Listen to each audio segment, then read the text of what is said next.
we descend as if to the depths of Polish history and faith.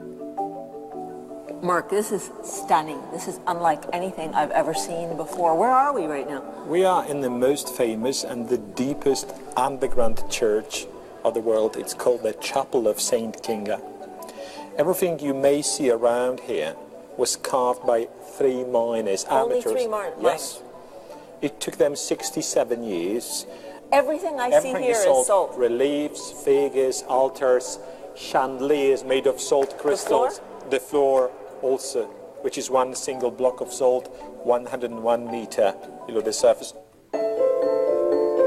Salt as art? Well, the skepticism melts as you wind your way through this wonder of a mine shaft.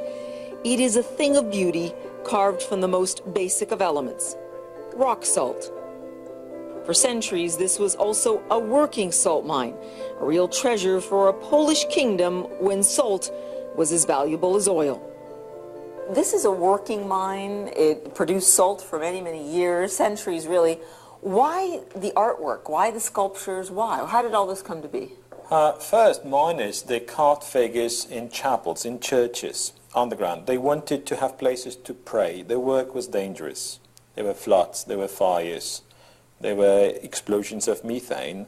So they wanted to pray. So first, really, they carved figures in churches. We still have underground about 40 chapels. 40? 40, exactly. Lots of places 40, to pray for your health. A lot of.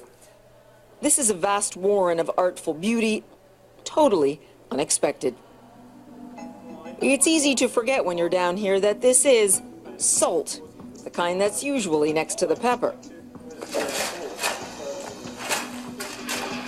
And here is still another part of this mine, a place where we have an exclusive look-see. But not before we don on some safety gear.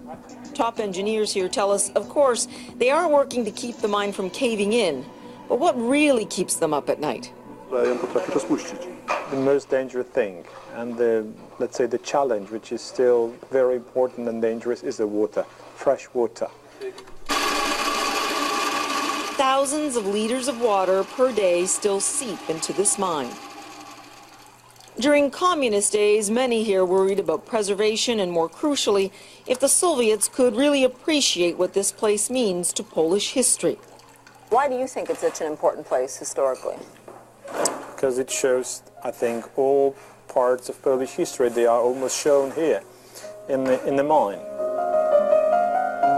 Salt was as important to the Polish kingdom back then as oil or gold would be today. It sustained livelihoods, culture, and faith. What's surprising is that it's all now perfectly reflected in the art and architecture of a place lovingly built, not by commissioned artists, but patriotic miners.